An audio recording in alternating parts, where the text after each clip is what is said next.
बहुत समय पहले की बात है। पुराने चाइना के नॉर्थ में 3 लाफिंग मॉन्क रहते थे। उनका नाम किसी को नहीं पता है, क्योंकि उन्होंने कभी अपने बारे में कुछ बताया ही नहीं। उन्होंने कभी किसी बात का जवाब ही नहीं दिया। चीन में बस उन्हें 3 हंसते हुए भिक्षुओं के नाम से जाना जाता था। वे तीनों सिर्फ एक ही काम करते थे। किसी गांव में प्रवेश करते, बाजार के बीचों बीच खड़े होते और हंसना चालू कर देते थे। वे अपने पूरे अस्तित्व के साथ हंसते थे।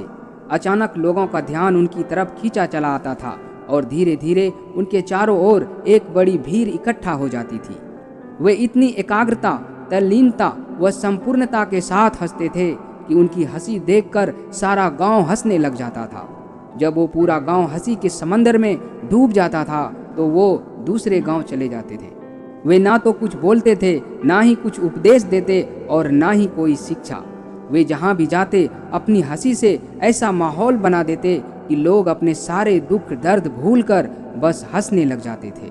धीरे धीरे चाइना के लोग उन्हें बहुत प्यार करने लगे और वे पूरे चाइना में फेमस होते गए। 3 लाफिंग मॉन्क के नाम से चाइना के लोग बहुत प्यार करते, उनका सम्मान करते। इससे पहले और उनके बाद भी कभी किसी ने इस तरह से प्रचार नहीं किया कि जीवन केवल एक हंसी होना चाहिए और कुछ नहीं। वे विशेष रूप से किसी पर नहीं हंसते थे, वे बस हंसते थे। जैसे कि उन्होंने ब्रह्मांडीय मजाक को समझ लिया हो, जैसे कि उन्होंने ईश्वर की मजाक को समझ लिया हो, और उन्होंने एक भी शब्द का उपयोग किए बिना पूरे चाइना में इतना आनंद फैलाया जितना उससे पहले किसी ने नहीं फैलाया था। जब लोग उनसे उनका नाम पूछते थे तो भी वे हंसते रहते थे और इसीलिए उनका नाम बन गया 3 हंसते हुए भिक्षु। पूरे चाइना में घूम घूम कर लोगों को हंसाते हुए समय के साथ वे तीनों बूढ़े हो गए और एक रात जब वे एक गांव में ठहरे हुए थे, उन तीनों में से एक भिक्षु की मौत हो गई। पूरा गांव स्तब्ध रह गया।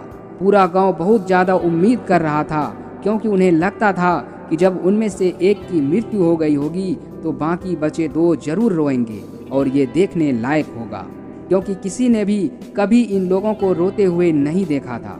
जब सुबह हुई तो पूरा गांव इकट्ठा हुआ, लेकिन दोनों भिक्षु तीसरे की लाश के पास खड़े होकर जोर जोर से हंस रहे थे। ऐसी हंसी जैसे उन्होंने आज से पहले कभी न हंसी हो। गांव के कुछ बड़े बुजुर्गों ने उन्हें समझाने की कोशिश की कि ये आपका साथी था और इसकी मृत्यु पर आपको हंसना नहीं चाहिए। तब उस दिन पहली बार उन भिक्षुओं ने लोगों से बात की और कहा, हम हंस रहे हैं क्योंकि ये आदमी जीत गया है। हम हमेशा सोचते थे कि पहले कौन मरेगा, लेकिन इस आदमी ने पहले मरकर हमें हरा दिया। हम अपनी हार व इसकी जीत पर हंस रहे हैं। इसके अलावा ये कई वर्षों तक हमारे साथ रहा। हम एक साथ हंसे, हमने एक दूसरे की मौजूदगी की उपस्थिति का आनंद लिया। उसे अंतिम विदाई देने का इससे बेहतर तरीका और क्या हो सकता है। हम केवल हंस सकते हैं। लेकिन पूरा गांव उदास था। जब मृत भिक्षु के शरीर को अंतिम संस्कार के लिए चिता पर लिटाया गया तो सारे गांव वालों को एहसास हुआ कि शेष 2 भिक्षु केवल मजाक नहीं कर रहे थे, वह तीसरा जो मृत था वह भी हंस रहा था। चीन में ये प्रथा थी कि जब एक इंसान की मृत्यु हो जाती थी तो उसके पुराने कपड़े उतारकर उसे नहला धुलाकर उसे नए कपड़े पहना दिए जाते थे। लेकिन मरने से पहले उस भिक्षु ने अपने साथियों से अपने कपड़े ना बदलने के लिए कहा था। तीसरे भिक्षु ने कहा था, मुझे स्नान मत करवाना, क्योंकि मैं कभी अशुद्ध हुआ ही नहीं। मेरे जीवन में इतनी हंसी आई कि कोई अशुद्धता जमा ही नहीं हो सकती थी। मैंने कोई धूल जमा नहीं की है।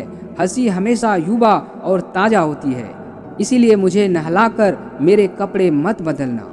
जब उस तीसरे भिक्षु के शरीर में आग लगाई गई तो गांव वालों को पता चला कि उस भिक्षु ने मरने से पहले अपने कपड़ों में कुछ पुरानी चीनी पटाखों को छिपा रखा था, जो आग लगने के बाद फटकर आसमान में रंग बिरंगे कलर में फैल गए। ये देखकर एक बार पूरा गांव जोर जोर से हंसने लगा। तो इस तरह से वह तीसरा भिक्षु मरने के बाद भी सारे गांव वालों को हंसा गया। और ये देखकर बाकी दोनों भिक्षु ने कहा, चालाक आदमी, तुम मर चुके हो, लेकिन तुमने हमें एक बार फिर हरा दिया। तुम्हारे द्वारा गांव वालों के चेहरों पर पैदा की गई ये हंसी आखिरी हंसी थी।